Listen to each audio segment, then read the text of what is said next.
Good afternoon. This is the scheduled time for the meeting of the Franchise Tax Board. Would the board liaison please call the roll to determine if a quorum is present?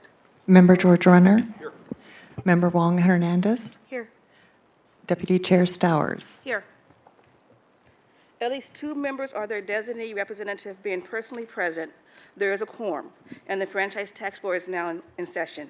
At this time, I would like to ask Member Runner to lead us in the pledge. Okay, please stand with me.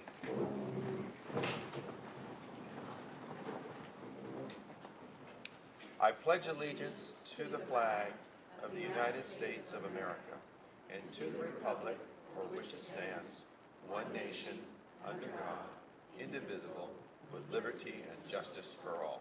Thank you. Thank you, Member Runner.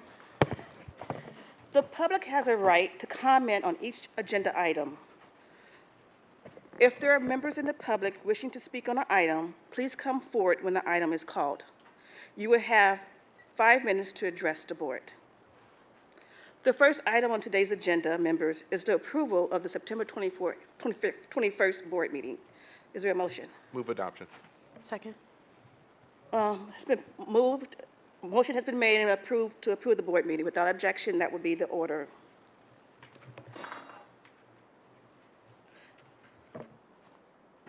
The second item on today's agenda is legislative matters. On item 2A, we have Diane Deffrich to present the 2019 legislative proposals. These are action items that can be considered separately or together in a single motion. Good afternoon. I'm presenting our 2019 legislative proposals, or LPs, today for your consideration and approval. With your permission, I plan to briefly cover the 2 LPs that are included in your binder materials and then request your approval at the end of my presentation. Go right ahead, please. The first LP is LPA, that would modify California law for consistent treatment of the federal annual fee imposed under the Patient Protection and Affordable Care Act, or Affordable Care Act, as a non-deductible amount. I'll first give some background information on these healthcare-related fees. In 2009, the Affordable Care Act was enacted by the federal government to provide affordable healthcare coverage to the public. In order to fund the coverage, fees were imposed on certain healthcare-related industries.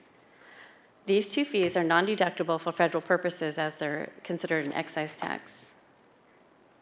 So the first one is an annual fee on branded prescription drug manufacturers and importers under Section 9008 of the Affordable Care Act. And the second is a fee on health insurance providers under Section 9010 of the Affordable Care Act.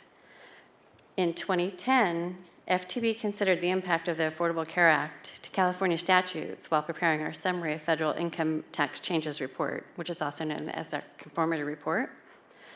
As a result, a provision disallowing the deduction of one of the fees imposed under the Affordable Care Act, which is the Section 9008, the one dealing with the manufacturers and importers, and that was included in Assembly Bill 154 in 2015. However, there was no similar revenue and taxation code statute enacted to disallow the deduction for the other fee, the health insurance provider's fee, under Section 9010, as we presumed that only insurance companies would be subject to this fee. And since insurance companies are only subject to the gross premiums tax, we did not make a statute, a provision for that. So this LP would amend the Revenue and Taxation Code to disallow the deductibility of the health insurance provider fee. Do you have any questions on this LP before I move to the next one? Members? Go right ahead, ma'am. Okay. The next LP, LPB, would modify California law to establish penalty abatement authority similar to the federal first-time abatement program, except that it would apply only to individuals subject to the personal income tax law, and it would be a one-time abatement. The abatement would apply to timeliness penalties, which includes a failure to file and the failure to pay timely. This proposal would require the FTB, upon taxpayer request, to abate a failure to file or failure to pay penalty when reasonable cause is either absent or the taxpayer chooses to forego a reasonable cause review, and at the time the abatement request is made, 3 conditions must be met. First, the taxpayer is otherwise compliant with their income or franchise tax filing requirements. Second, the taxpayer has not previously been granted abatement under this new section. And third, the taxpayer has paid or is currently on an arrangement to pay any tax penalties, fees, and interest currently due. May I answer any questions on this LP? Any questions? Any questions? Thank you. May I have a motion, please? Move adoption of LP A and B. Without objection, the motion pass. Okay, thank you for your support and approval of the proposals. The next item is item 2B, which is a staff report from Jana Carson. Go right ahead. Good afternoon, members. My name is Jana Carlson, the department's Assistant Legislative Director. It is my pleasure to be here before you to provide a summary of the 2018 conformity meeting held on November 15th. The purpose of the 2018 conformity meeting was to bring together the department's external stakeholders to obtain input from the practitioner and industry communities on the appetite for conformity to various provisions of the 2017 Federal Tax Cut and Jobs Act. This year, I have 3 firsts to share with you. This is the first time we used a survey in advance of the meeting to organize the agenda around the areas of greatest interest. As a result, the agenda was split into a business and international session and a personal income tax session, allowing participants the choice of attending either or both sessions based on their area of focus. We also established a dedicated email address at ftb/conformity@ftb.ca.gov as an additional method of providing feedback specific to conformity matters. And although the comment period for the conformity meeting will close on December 15th, the email will remain available to allow for ongoing input. This year, the meeting was live streamed for the first time to increase and facilitate participation. During the live stream, there were over 300 hits, and in the live audience, there were approximately 30 attendees at the personal income tax session and 50 attendees at the business entities and international tax session. At this time, the agenda, materials, and videos of both sessions are available on the department's public website, and as mentioned earlier, comments are still being received through December 15th. And then to wrap up this year's conformity meeting, we anticipate completing and posting to the website a summary of the comments by the end of the year. In closing, I'd like to thank all of the participants for making time to attend and generously sharing their observations, and all of the staff, both on camera and behind the scenes, that put so many hours into making this a successful event. Members, are there any questions? Questions, comments? Thank you. I appreciate you guys putting the meeting together. I did attend and live stream half. We have a lot of issues when it comes to conformity, so I'm very grateful that you guys took the time out and you actually reached out to the taxpayers and stakeholders to get their input as well. And I'm sure as we go through next year's filing season, keeping that email box open is going to be full. So best of luck to you both. Thank you.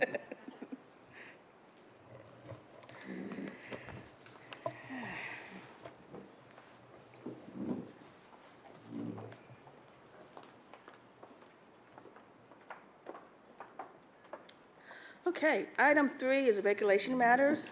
Item 3 is an action item, which is the annual rulemaking calendar. This action item is presented by Red Gobuddy. Mr. Gobuddy? Good afternoon. Thank you. The 2019 rulemaking calendar in your materials shows the regulation projects that FTB staff plans to work on during the 2019 calendar year. As required by Government Code 11017.6, on a yearly basis, FTB delivers a board-approved rulemaking calendar to the Office of Administrative Law, providing required information on regulatory items FTB plans to transmit for review and approval as part of the rulemaking process during the year. As in the past, this board's approval of the calendar and any new items identified on it for which staff has not previously received board approval to begin the informal regulatory process serves as an explicit approval by the board to allow staff to begin the informal regulatory process and hold interested parties meetings for all calendared items.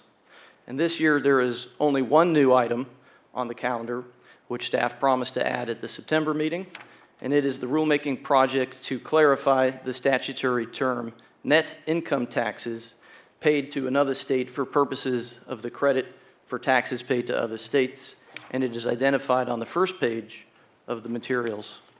And I would now ask for your board's approval of the 2019 rulemaking calendar. Members? Any questions? Please. Move approval. It's been moved and second to approve the calendar without objection. It passes. Thank you very much. Thank you.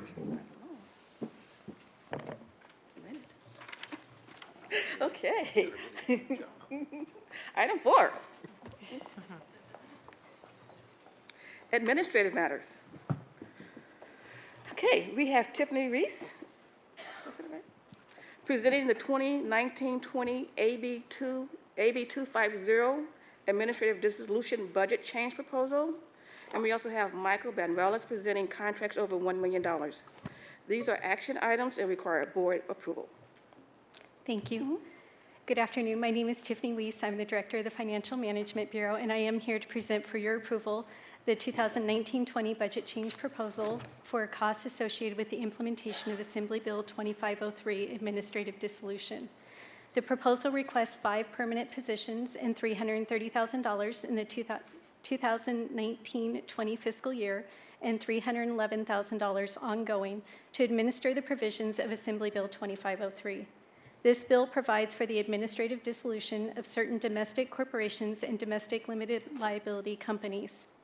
Prior to the enactment of Assembly Bill 2503, FTB lacks statutory authority to administratively dissolve business entities that failed to complete the process required to legally dissolve.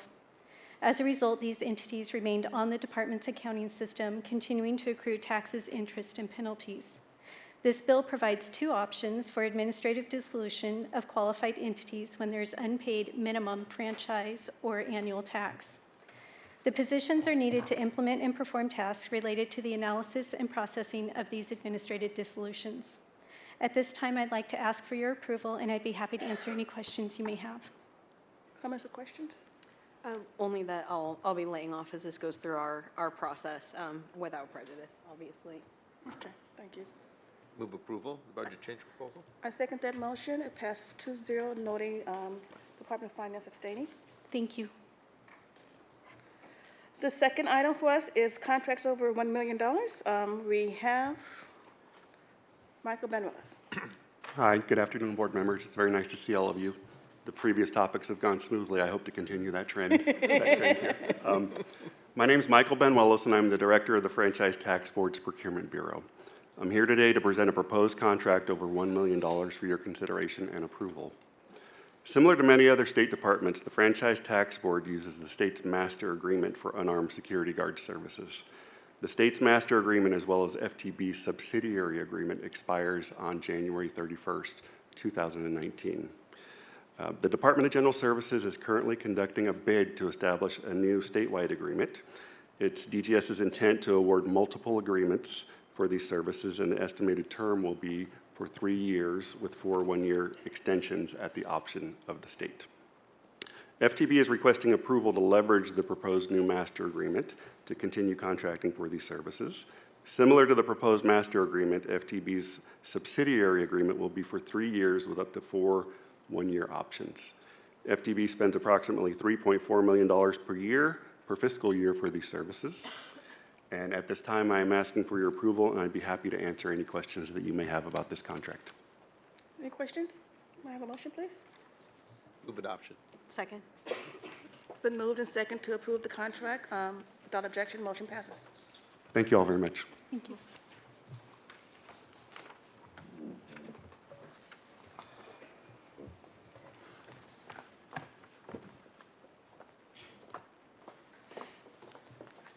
Item 5.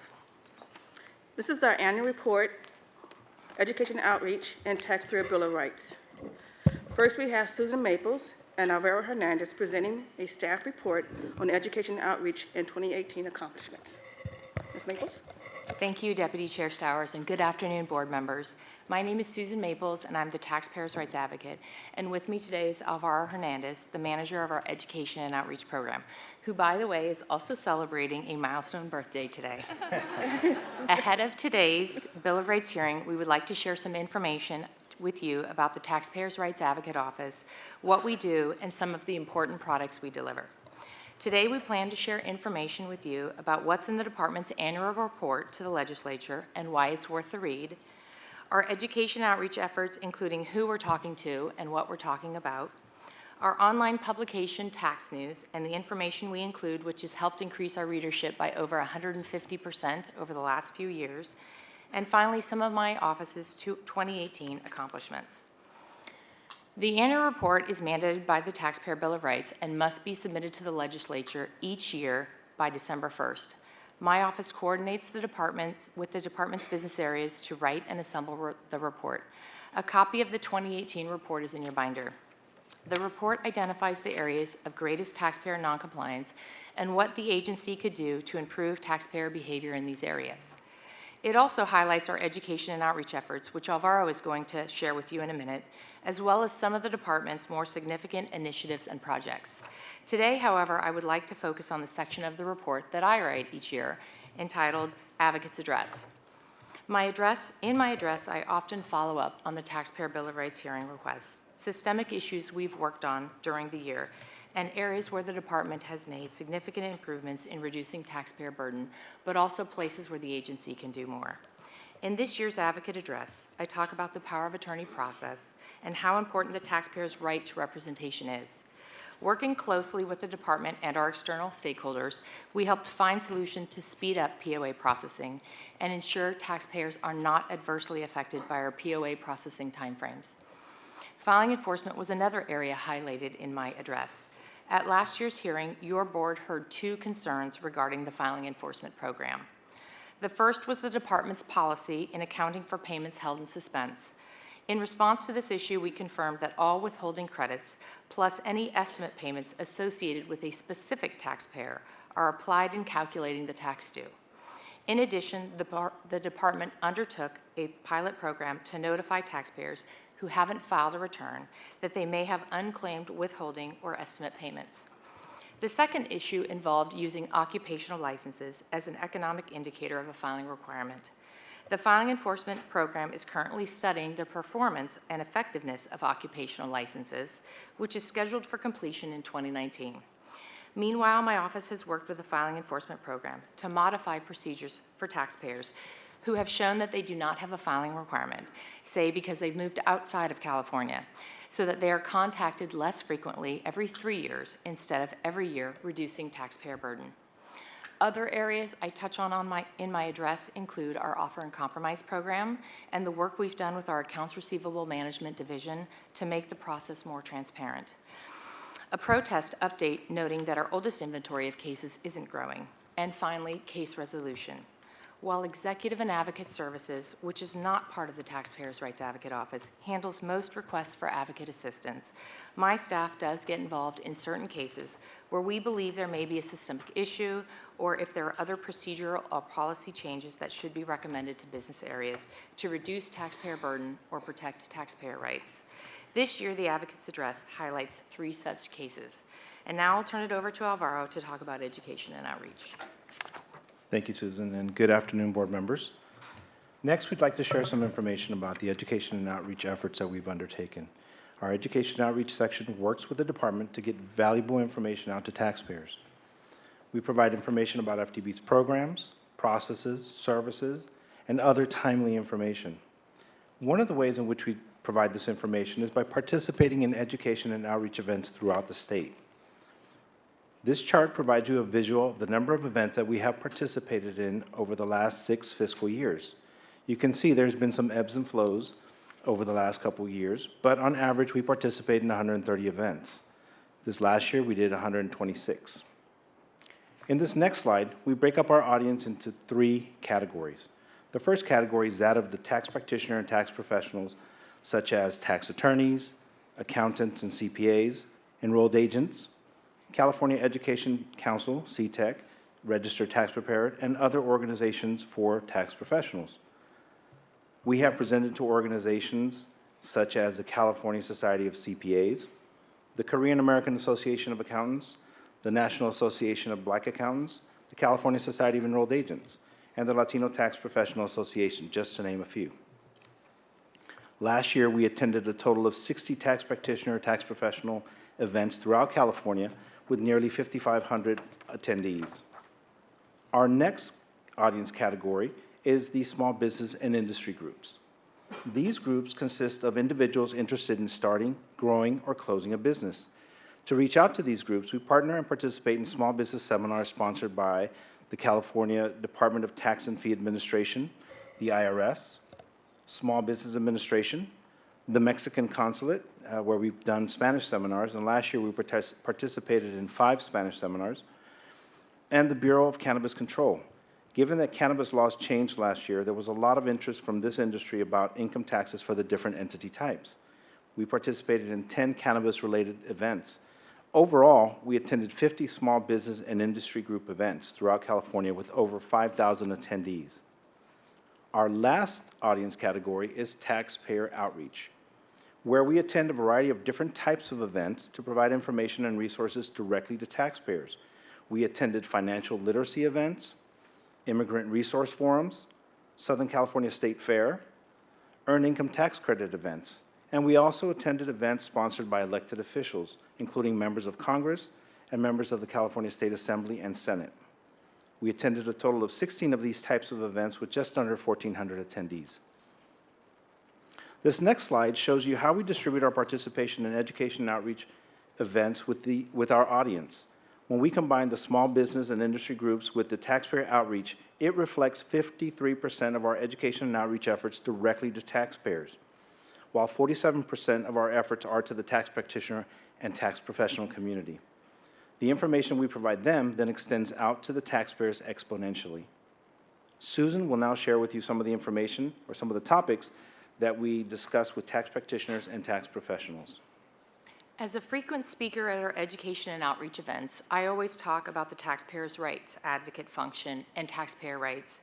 My staff and I encourage tax professionals and their clients to contact our office with issues they feel need attention. Other issues we cover include how to obtain advocate assistance for individual account matters by contacting executive and advocate services directly, important information about the annual report and Bill of Rights hearing, as well as the best ways to communicate with FTB. We also encourage taxpayers and tax professionals to consult our online dashboard that displays current call center and chat wait times so that they know the best days and times to contact us.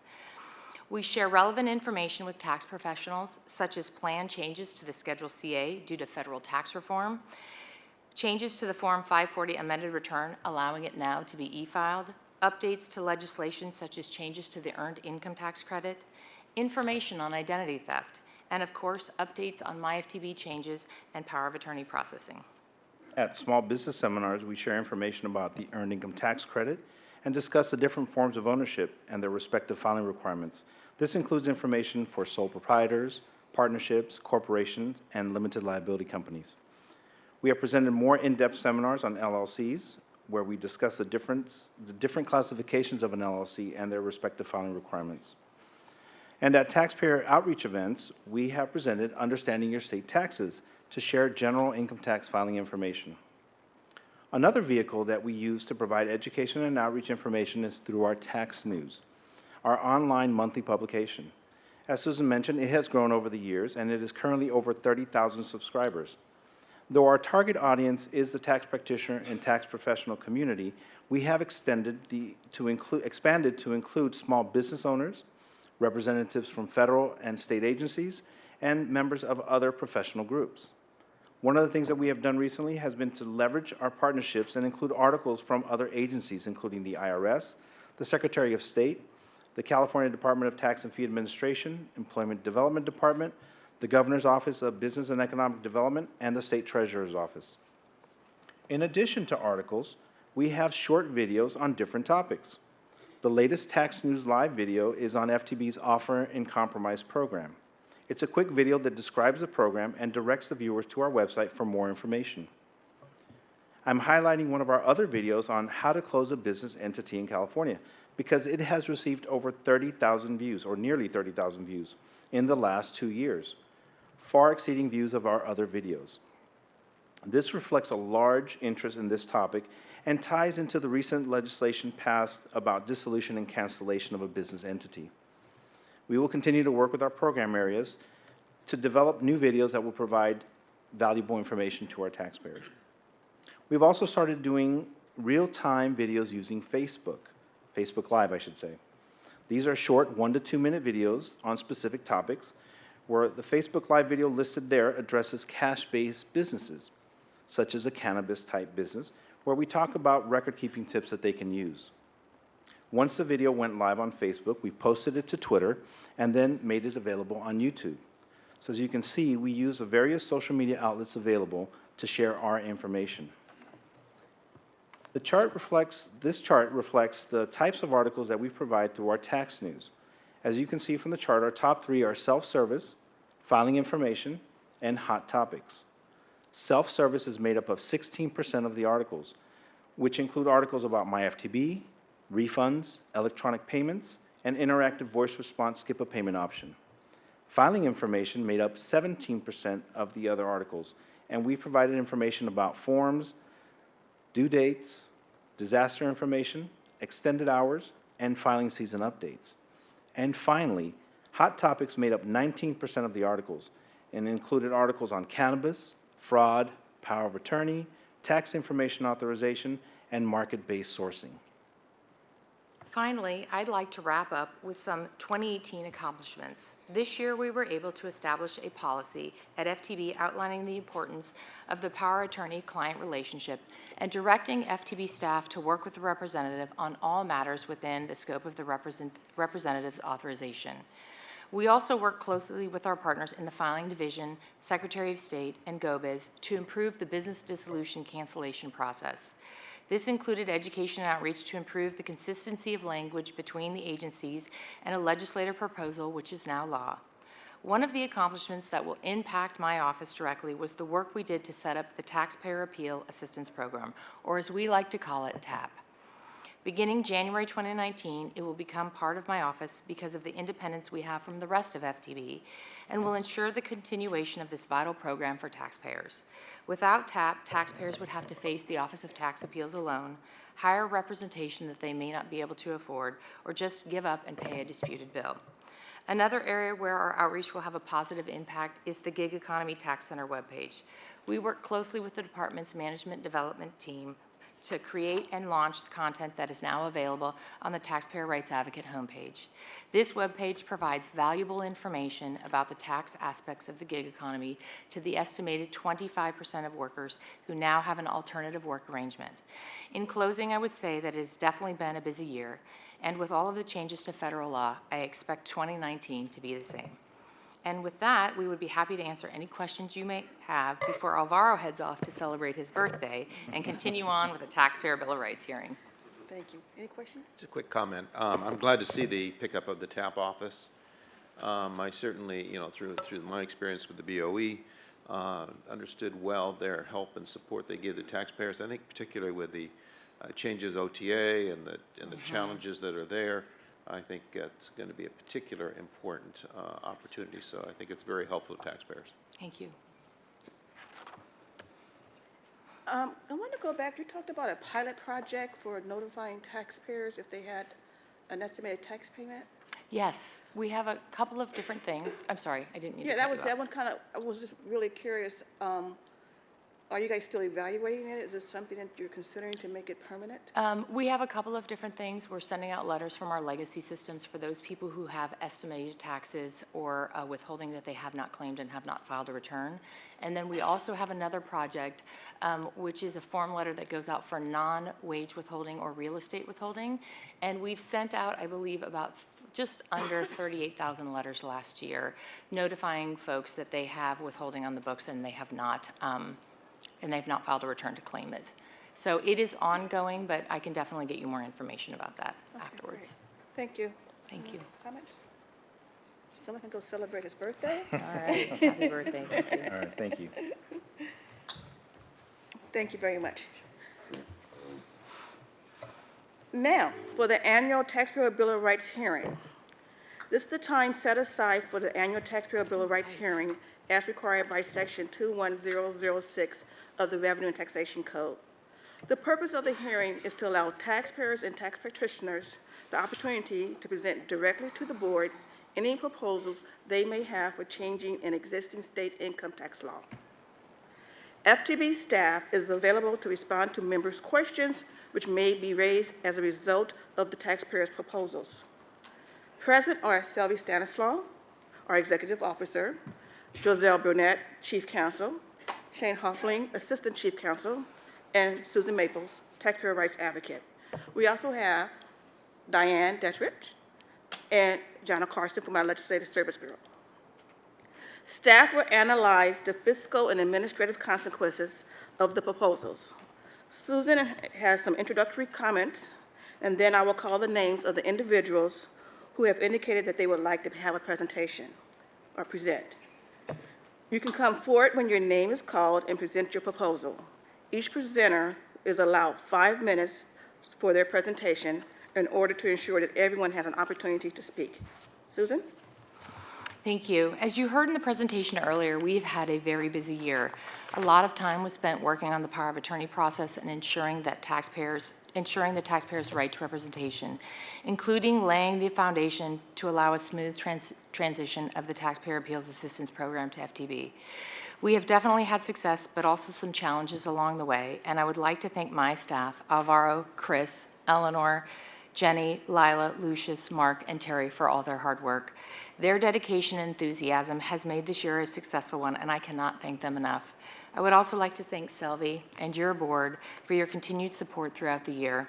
Your commitment to the balance between the Taxpayer Bill of Rights and the FTB's obligation to collect the proper amount of tax owed is extremely important and very much appreciated. Finally, I'd like to thank my partners in the community. Having the support and trust of taxpayers and tax professionals and trade media is key to being an effective advocate. Before we hear from those who have signed up to speak today, I would also like to mention that we have received some written comments without a speaker signed up to address the board. Those written comments will be provided to the board for consideration and will receive a written response from FTB. We are here to listen to the concerns raised before the board because they truly are important to us, and we are committed to responding in writing to all the issues raised by February 1st, 2019. Thank you. All right. Thank you, Susan. At this time, for those who would like to speak, please come up and take a seat behind that. They call it a podium, but it's like a small table. Oh, the podium there. Yes. Okay, it is a podium there. Just sit. And I will call your names in order. The first speaker is Jenny Wetterman. Did I get that close? Thank you. Welcome. You have 5 minutes to present. Jeannie is from the California Association of Enrolled Agents. Yes, thank you. Can you hear me? I think Yes. I'm on. Oh, perfect. Madam Chair, members of the Franchise Tax Board and our Taxpayers Rights Advocates Office, my name is Jenny Wedeman, and I'm the CSCA Legislative Affairs Chair. We sent a 2-page letter to Franchise Tax Board earlier, and I'm going to present a synopsis of the 4 issues in that letter. I would like to begin with conformity with federal TCJA provisions. We want to thank Franchise Tax Board Legislative Bureau for hosting the conformity stakeholder meeting in November. In keeping with that testimony, we believe there are 2 issues that need to be urgently addressed by the Franchise Tax Board. One is the Schedule CA and the importance of conformity for itemized deductions. The now 3-page Schedule CA requires significant amounts of information from taxpayers to complete, and the complexity of California itemized deductions as they now exist may actually discourage taxpayers from deducting certain allowable items. We are recommending that Franchise Tax Board conform to federal law and increase the standard deductions in California to ease the administrative burden on taxpayers. The second conformity issue is the simplifying small business accounting methods, TCJA increased the eligibility of small businesses to use the cash method of accounting if their average gross receipts do not exceed 25 million. California does not conform, and the 5 million average gross receipts threshold still stands, which will require those businesses that fall in the over 5 million but under 25 million threshold to keep 2 sets of books, which would be an incredible burden on California small businesses. And that is why CSEA is asking that FTB that we recommend immediate conformity on this provision for a California legislative. Our next item is clarification regarding withholding credits from Franchise Tax Board withhold at source programs. In 2017, our members were reporting issues associated with how real estate withholding credits were being applied to a taxpayer's account. These concerns were brought to Franchise Tax Board in 2017, and they committed to sending letters to taxpayers who had non-wage withholding credits about to expire under the statute of limitations. We want to thank the Franchise Tax Board's Taxpayer Rights Advocates Office on getting those letters out. They are good letters, and we really appreciate the effort on their part. We want to add that we would like to ask the amount of the unclaimed withholding credit be included in that letter. We believe including the amount would stimulate taxpayers to claim these credits before the statute expires. In California, real estate withholding can be significant. And with the way we see it, if taxpayers see the amount, they tend to act faster. Those withholding amounts can actually be more than on a W-2 withholding. Tying into the withholding issue, we also believe the need for clarification still exists regarding when an amended return is required if the withholding credits have not been claimed on an original return. Our members have reported that they have been advised by Franchise Tax Board Compliance Bureau that a manual intervention within their unit is the best means to achieve credit to the account in lieu of an amended return. We would just like some clarification on the process that you guys would ask that we follow. The third area of concern for us is with the Taxpayer Information Authorization, or TIAs, and the Power of Attorney, POAs, for deceased taxpayers. Our membership reports that it is difficult to secure income and wage or non-wage withholding information to file returns for deceased taxpayers, even when executor, administrator, court documents exist. Examples of these documents include letters testamentary or letters of administration which already authorize a person to act as the decedent's fiduciary and sign Franchise Tax Board forms. Please outline Franchise Tax Board's current procedure for assisting representatives in securing this information for fiduciaries and provide some information on the processing times for a TIA or POA for a deceased taxpayer. Our final issue for consideration is with the Franchise Tax Board Voluntary Disclosure Program. There is a glitch in this program due to how the VDP was incorporated into the Revenue and Tax Code.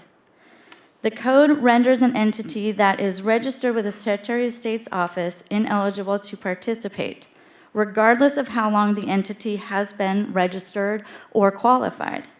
Failed legislation from the last legislative session, SB 1508, would have resolved this.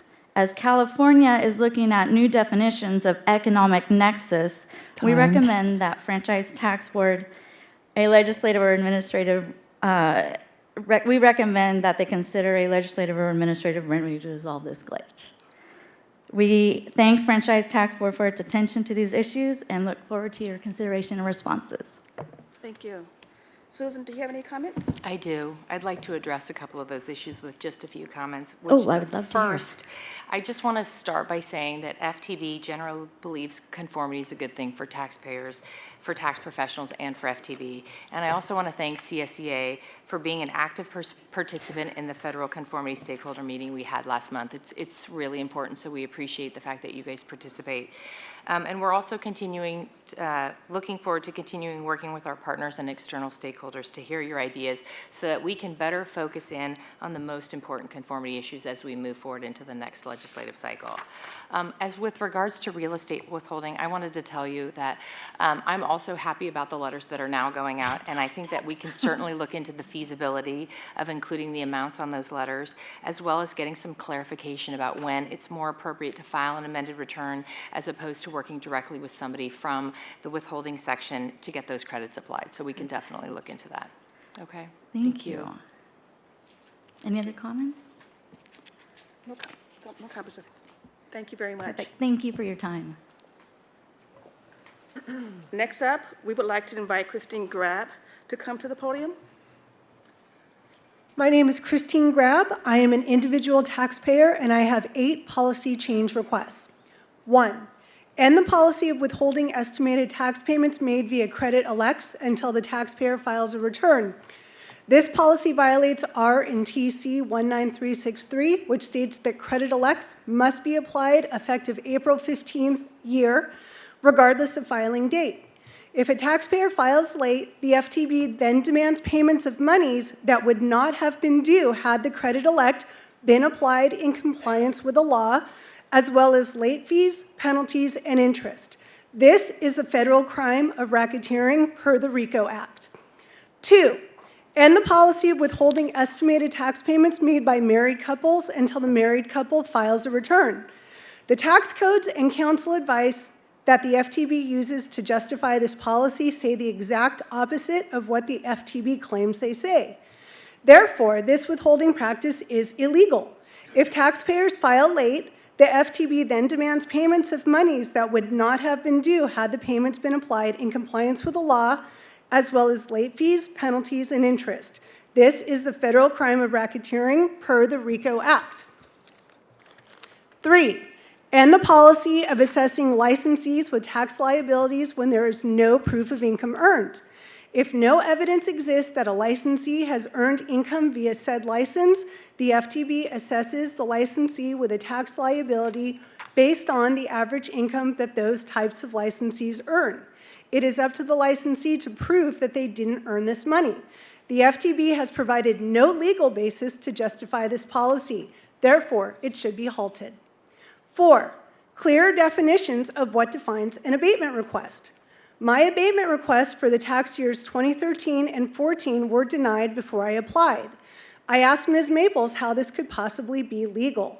She responded that the FTB sent me a turndown notice because I informed GovOps that I was going to submit an abatement request, and that the FTB believes this turndown was reasonable thanks to their loose guidelines of what defines a request. The law says that in order for an abatement request to be approved, the taxpayer must provide credible and competent evidence. But I was turned down due to lack of evidence before I even had a chance to submit my evidence. This policy of loose guidelines is a tool to deny due process to taxpayers. It must be corrected. 5, having the Tax Appeals Assistance Program, TAP, overseen by the tax agencies that they are fighting against is a conflict of interest. TAP provides free student attorneys to taxpayers who are appealing denials of abatement requests from the FTB and CDTFA. On January 1st, 2019, the FTB and CDTFA agencies will be overseeing their respective TAP programs. This gives these agencies the power to withhold free representation from the taxpayers who are trying to fight them in court. Without free student attorneys, it will be impossible for most taxpayers to recover unfair fees due to prohibitive attorney costs. I am requesting that you restructure the Office of Tax Appeals so they can oversee TAP, or another office to oversee TAP. 6, disclosure of annual taxpayer Bill of Rights meetings to the general public. This annual taxpayer Bill of Rights meeting that we are at right now is a California state right. However, the FTB goes to great lengths to hide this right from the general public. FTB representatives are trained to tell taxpayers who complain that there is nothing the FTB can do about changing policies or laws. When the FTB sends out written correspondence, they will frequently include Form 4058 called California Taxpayer Bill of Rights, which omits information about these meetings. If the taxpayer carefully reads 4058, they will discover that there is another brochure, Form 4058C, also called Taxpayer Bill of Rights, which has more information. The taxpayer then has to locate Form 4058C to find out these meetings exist. Form 4058C contains no directions on how to submit a request. As far as I could find, there are no instructions anywhere on the FTB's website on how to submit a request. I am asking that the board implement the following policy changes. A, add information about how to submit a request to the annual Taxpayers Bill of Rights meeting to Form 4058C. B, whenever brochure 4058 is sent, 4058C should also be sent with it. C, brochure 4058 should be renamed California Taxpayers Bill of Rights. Time expired. Your time has expired. You may have an additional 3 minutes if you like to wrap up. Oh, awesome. Thank you.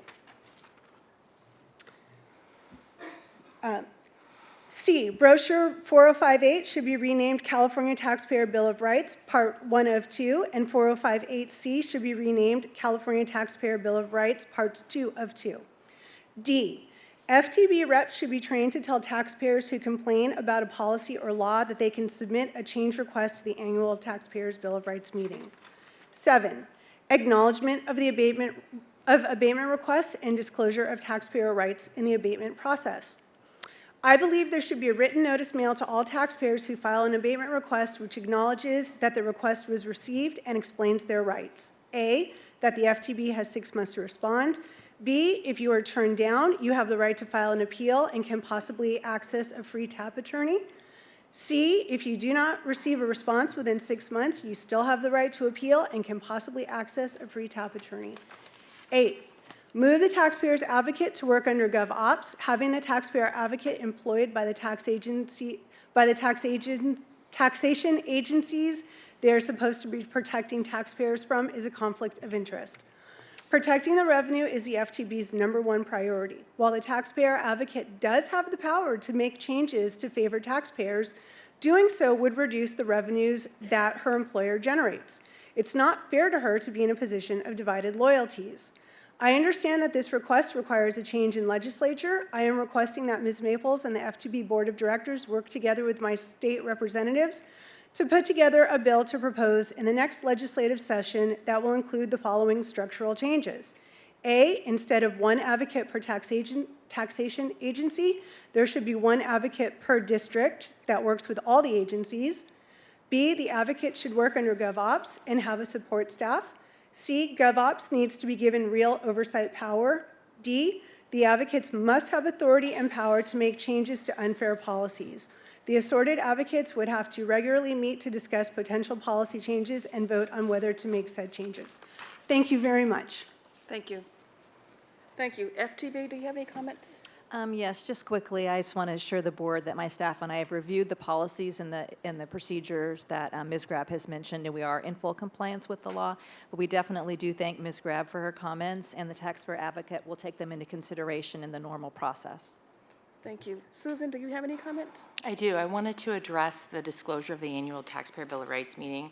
First, I'd like to thank Ms. Grab for her suggestion and assure her and this board that the Taxpayers Advocate Office and FTB do not try to limit, hide, or discourage the citizens of California from participating in the annual Taxpayer Bill of Rights process.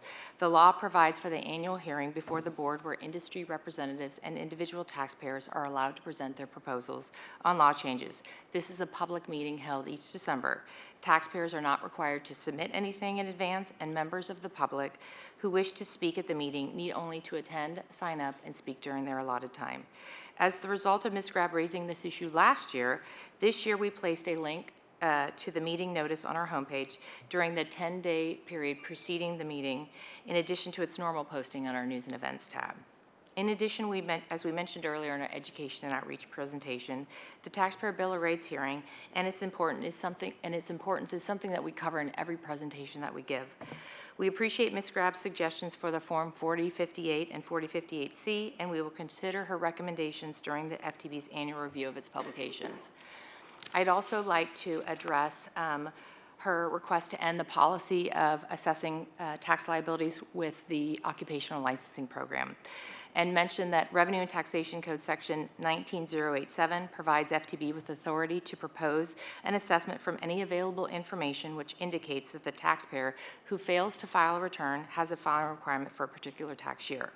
Furthermore, the Board of Equalization has held in its decisions that FTB has great latitude in estimating income when a return has not been filed by a taxpayer, including using third-party information to estimate income.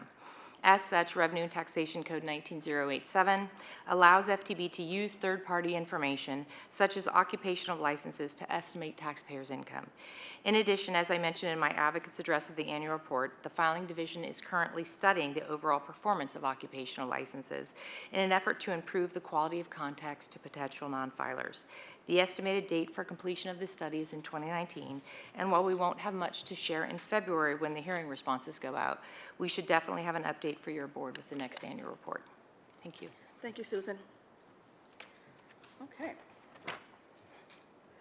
Next, I would like to invite Mr. Dennis Loper up to the podium.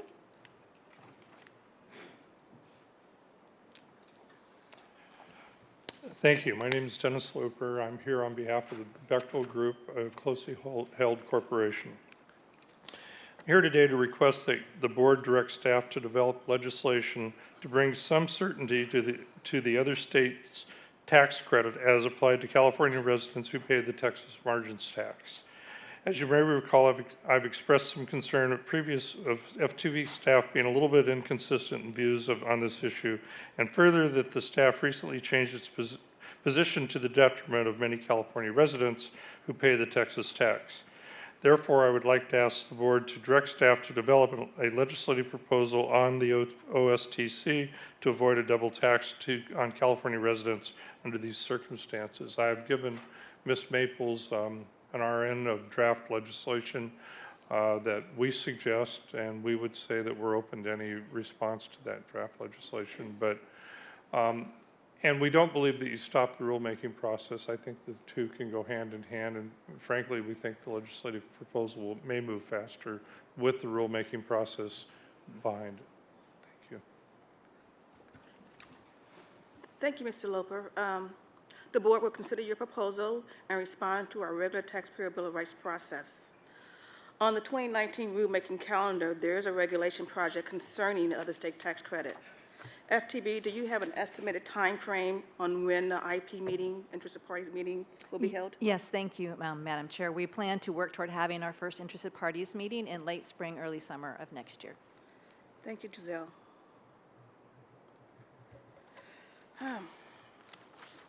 Next speaker. Next up, I would like to invite Lynn Freer from Spidell to the podium.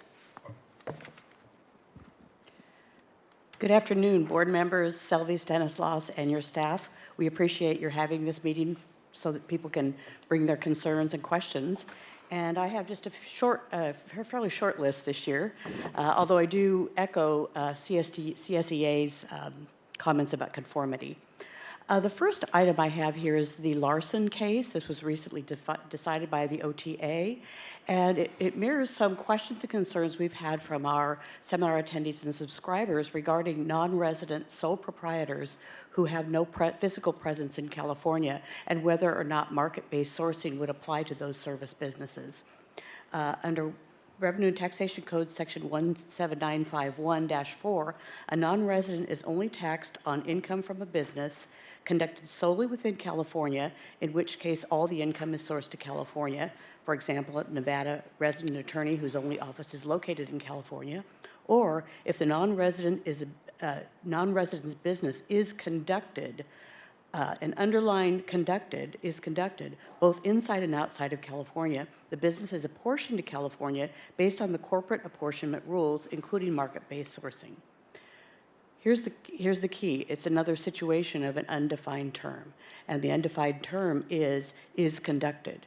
In the Larson case, the Office of Tax and Appeals ruled that because the taxpayer was doing business in other states but never actually was physically present in California, that the market-based sourcing rules did not apply, and he was not subject to California tax on income from California customers who benefited from the services in California. It's interesting that this seems to be a bit intertwined with the non-resident withholding, where the publication and the regulations address the fact that a non-resident independent contractor, you only withhold on them based on the number of days worked in California versus total number of days, which is in direct conflict with the market-based sourcing rules. So what we would like to have is guidance on the issue and an analysis and possibly a change of position unless there's a change of law for those non-resident taxpayers providing services to California residents. The next issue we have is, we brought it up last year, we bring it up again, and it's the audit timeframes. During the year, the Franchise Tax Board issued a notice regarding the protest timeline and increased the amount of time that they would take to resolve protests. But in the meantime, we're still getting complaints from taxpayers who have been in audit on relatively simple issues for extended periods of time. Recently, one of our representatives contacted, there was an audit that began in June of 2017. It was a 1031 exchange audit. The practitioner got all of the information into the auditor within 30 days, and toward the end of the year, I believe it was, they were contacted by the auditor, I believe the beginning of 2018, who said that he had recommended a no change, that it was going to review. It's still in review, and the last we heard was that the review staff had requested another year because there was a subsequent exchange after that. The auditor is not a new auditor. The auditor was not transferred, was not out on a lengthy time, so all of the typical reasons why audits don't get done don't apply in this situation. And as I said, we do still get letters from, contacts from our clients. We'd really like to see an improvement in this area. That said, we have three things that we're very happy about. First of all, we're pleased that the Franchise Tax Board pushed again and again and finally was able to get legislation for administrative dissolutions. It's going to cut down on the accounts receivable that are on the books that are really not there at all. They're sort of phantom income that everybody knows is never going to be collected. And it's going to take a huge burden off of the taxpayers who only formed an LLC or a corporation because their nephew, Bertie, just got his law degree. And those papers sit in the desk for years and years. So we appreciate that. Also, we commend the Franchise Tax Board on their quick resolution of the power of attorney two-step process disaster. After I talked with Susan Maples and her staff, they quickly got me together with the folks on that project and came up with what I believe is a very good solution to protect the security of the taxpayer, but also make it easy to get help for a representative. Finally, I'd specifically like to thank Jana Carlson and the FTB attorneys who did the conformity meeting. It was very valuable, and we got good information from you folks, and I believe that there was a lot of great information that was put forth in that meeting.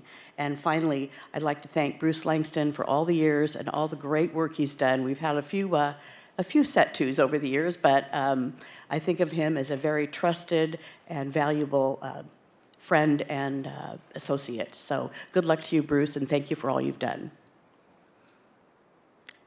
I'm done. Thank you. Thank you very much. They always say have a good close. Susan, do you have any comments? I do. I just wanted to thank Lynn for bringing the first issue on the appeal of Larson to the Bill of Rights hearing. I know that market-based sourcing, those issues continue to be ones where we frequently get questions and requests for clarification. And as a result of that, Giselle's going to be putting a tax news article in her Chief Counsel Corner in the next few months, giving some guidance in light of this new decision. And then secondly, with regard to the audit timeframes, I know that the goal for audit continues to be closing those cases within 2 years. And I did ask about that, and they said that 88% of those cases are within the 2-year timeframe.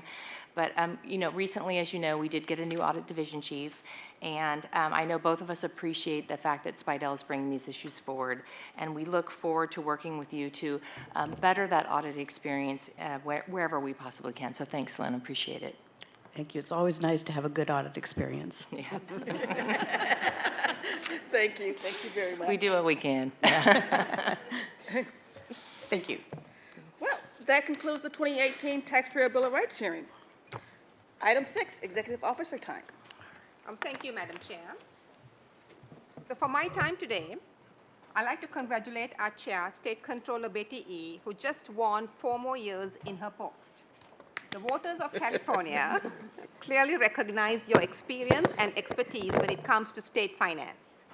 When endorsing you for re-election, the Riverside Press Enterprise called you a competent and forward-thinking controller, and went on to acknowledge your steadfast focus on what can be done today about tomorrow's challenges. We are honored to have you chair this body for another 4 years and look forward to your continued strong leadership. And now, Senator Rana. Senator Rana also has had a distinguished career in elected office.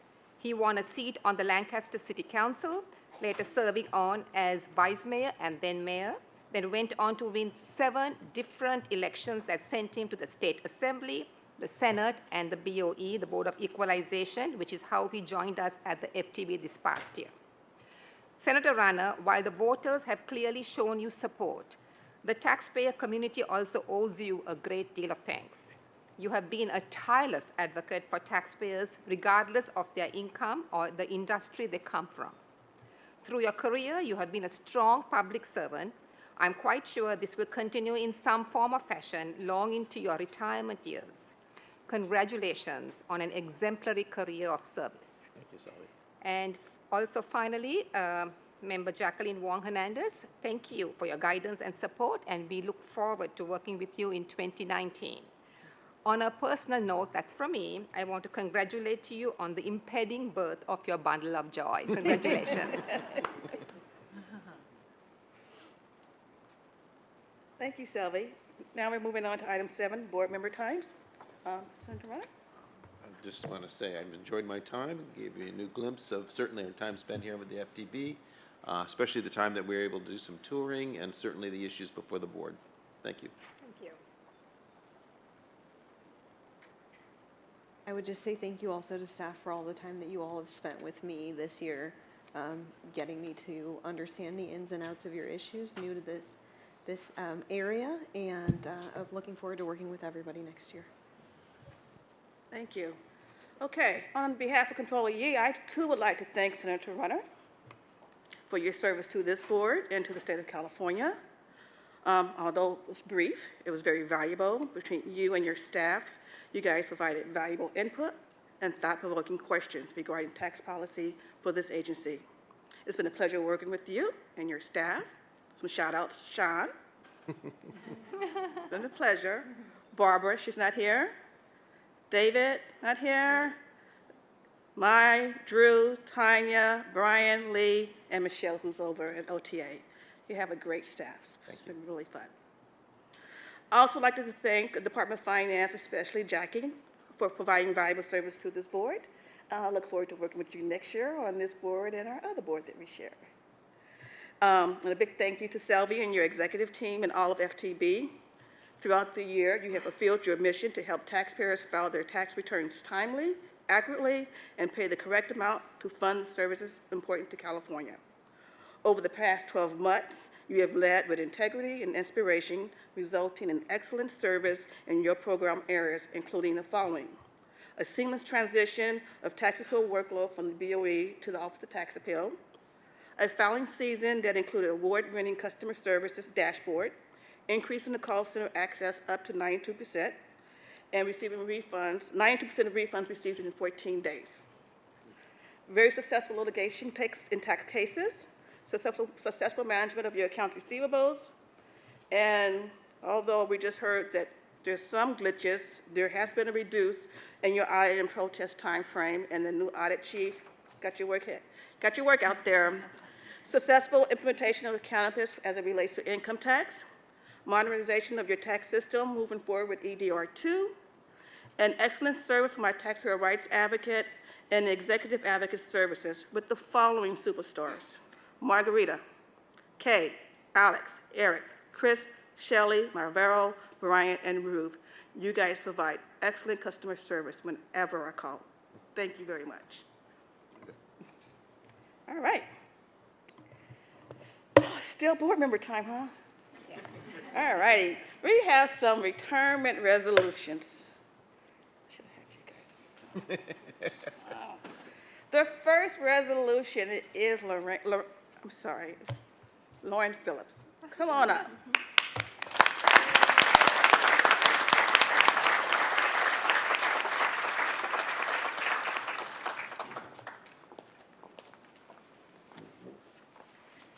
Ms. Phillip has faithfully served the people of the state of California for the past 30 years, most recently as the director of the Field and Compliance Account Collection Bureau for the Franchise Tax Board.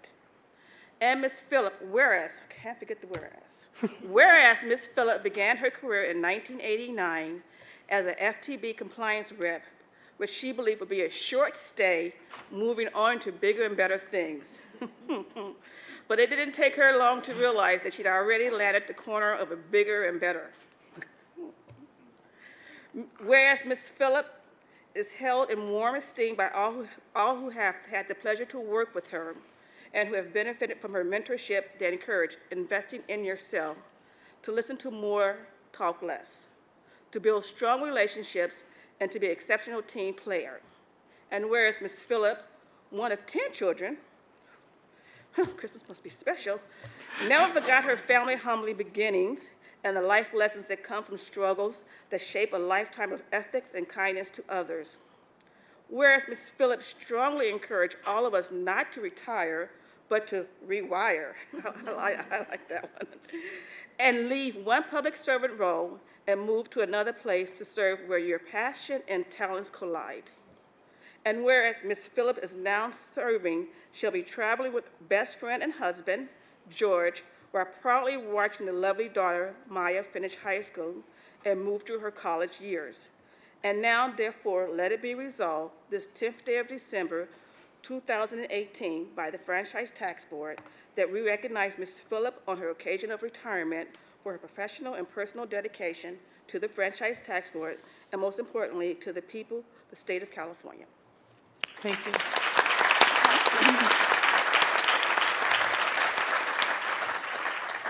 Thank you, board members. I'm proud of all that I've accomplished in my career, but now it is time to rewire and to experience some new things. It's been an honor to serve Californians through my 30-year career in state service, which has all been here at the Franchise Tax Board. I've had the opportunity to address the board several times, and regardless of who has been sitting in those chairs, I have always felt supported by our board members. Whether I was talking about the Innocent Spouse Program, the Top 500 program, or discussing the implementation of cannabis laws, I could always look across and see one of you nodding with support and encouragement. And that has always made me feel like you were really on my side, on the side of FTB, cheering me on, willing me to succeed. And I want to thank all of you for that. To Selvia and the Governance Council, thank you for the opportunities you have afforded me over the years. Your trust, encouragement, and mentorship have been invaluable. To the rest of my FTB colleagues, you are some of the smartest, most highly skilled, hardworking, and compassionate people, not only in state government, but anywhere. Thank you for your friendship, teamwork, and the laughs over the years. I wish you all the best. To my husband, George, I could not have had the career I had without you. You've adjusted your own work schedule, did double parent duty when I had to travel for work, and you rubbed my shoulders at the end of long days as I sat silently fretting about things I couldn't discuss, and you've kept me grounded in the one thing that is most important in my life, our family. Team Phillip forever. Thank you. Thank you.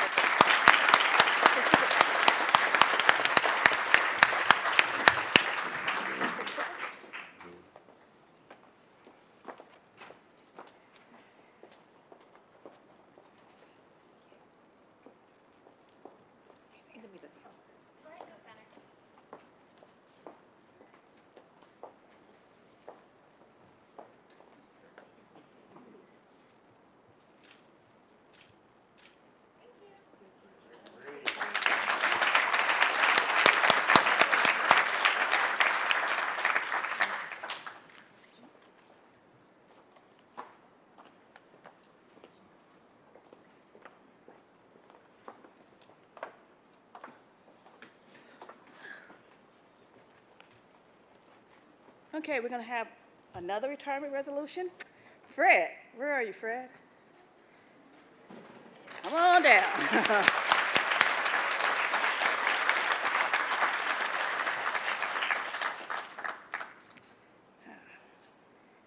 Fred Campbell Craven. Whereas Mr. Campbell Craven, oh, let me have your seat. Sit down first.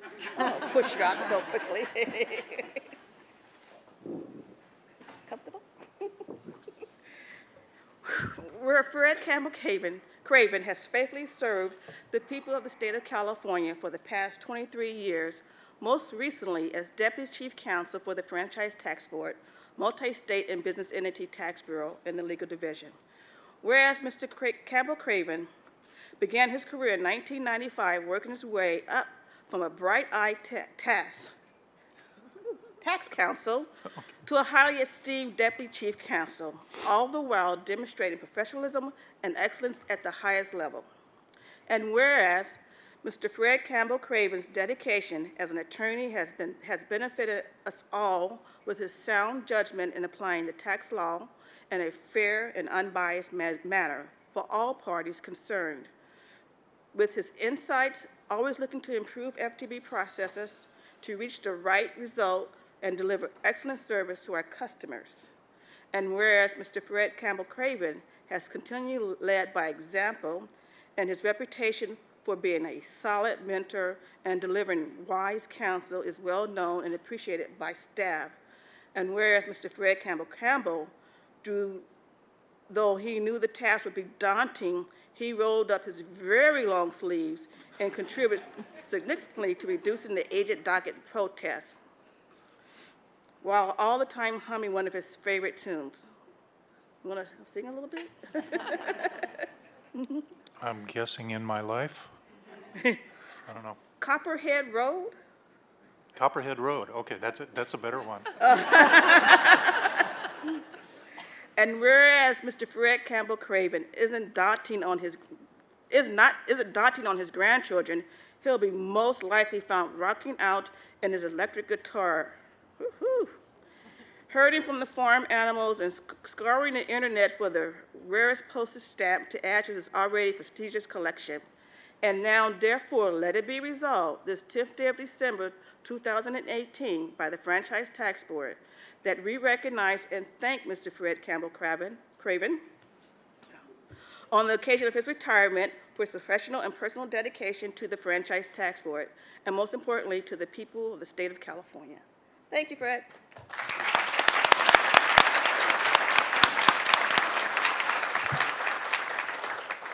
Well, I didn't really prepare any remarks. It seems like I've been doing this for quite a long time, and enough is enough, probably. I've spent many, many hours on this stage teaching classes and presenting to you, and it feels rather strange that it's all done. But the two things that I am really left with is I am totally filled with gratitude for the career that Franchise Tax Board has allowed me to have. And that's because everybody here, all of us, regardless of division, regardless of what you do, regardless of how much you get paid, regardless of how long you've been here, they're all dedicated to two things. And number one in my mind is to do the right thing. And that's a real privilege to have a job where you're allowed to do that and where management backs you up on that. I've been in private practice, I've done a lot of different things, and that's not always the case. It's something very, very precious. And the second thing is everybody here, everybody I've had the privilege of working with, they are all dedicated to service, to public service. And they have put their brains to work on it, their efforts, their family lives, everything towards serving their fellow Californians. And that is a real privilege to be alongside of them. And that goes to the board too. I mean, we all know that you have a very tough job, and that you serve the people, and that's very much appreciated. And I think it all comes from leadership at Franchise Tax Board, and that comes from Selby. That comes from my favorite boss, the Chief Counsel, who always backed me up and allowed me to do some kind of crazy things. I want to say something in particular about legal. I feel very, very good about the staff we have at legal now. They're very bright, they're dedicated, they're working really hard, they're learning, and this isn't easy stuff. We all know, we heard some of the stuff here earlier, and they are all dedicated to doing the best they can for our fellow citizens. So I think it's time for the old guy to get out of the way and let them do their thing. So thank you very much. Thank you, Chris.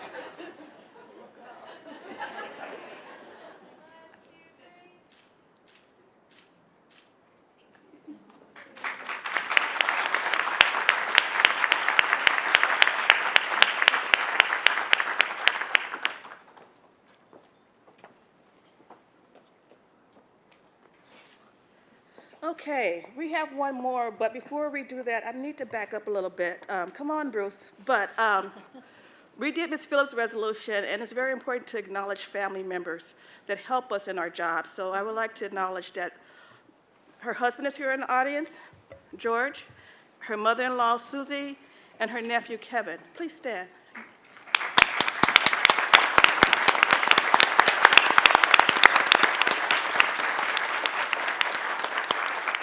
And for Fred, I believe your wife is in the audience? Yes. Hello. Thank you for loaning him to us. Okay, now we have Bruce. Bruce is here. Joining Bruce today is his son, Stephen, and watching via live stream is his wife, Loretta, and their son, Tom. Hello.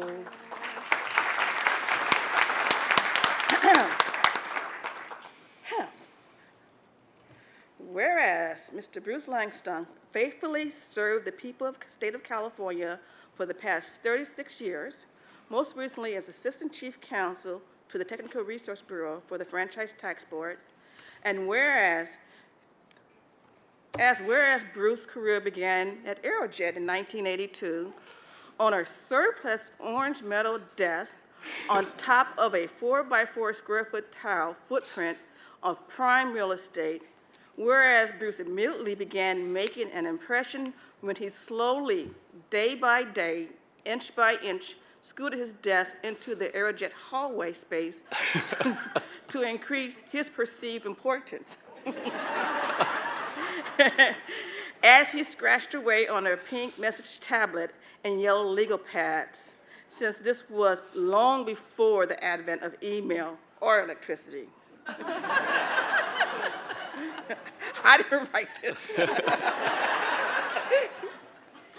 Whereas Bruce dedicated long career spans 2 terms of the Brown administration, one time only tax amnesty program, one time only. 148 appeals, 51 published legal rulings, dozens of litigated cases, countless briefs, and a partridge in a pear tree. Whereas Bruce is a long-standing member of Mensa, the largest and oldest society for those with freakish high IQs, which is a striking contrast to his lowbrow taste in movies, which includes titles such as The Princess Bride. Whereas Bruce is not succumbing to the utter boredom of retired life, he will be dabbling in landscape architect. I can use some help. Yeah. Traveling to Europe with his wife Loretta, and playing amateur genealogist as he tracks down his long-lost ancestors who probably would prefer to remain long lost. Now for Let It Be Resolved, this 10th day of December 2018 by the Franchise Tax Board, that we recognize Bruce on his occasion for his retirement, for his professional and personal dedication to the Franchise Tax Board, and most importantly to the people of the state of California. Thank you, Bruce.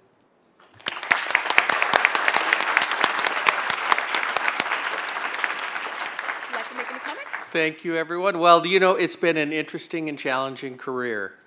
You know, I brought my clipboard, which those of you who know me, I always carry a clipboard around and I get teased about it.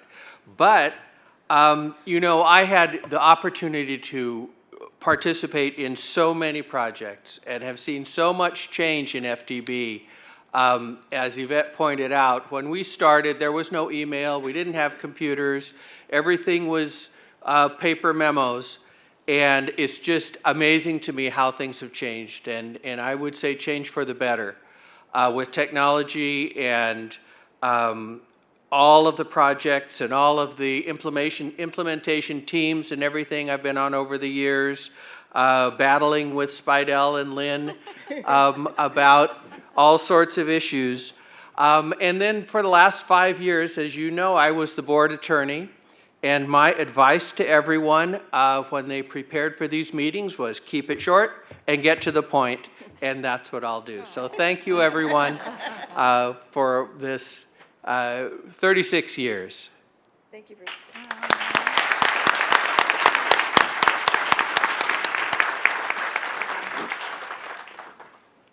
Fall off the stage.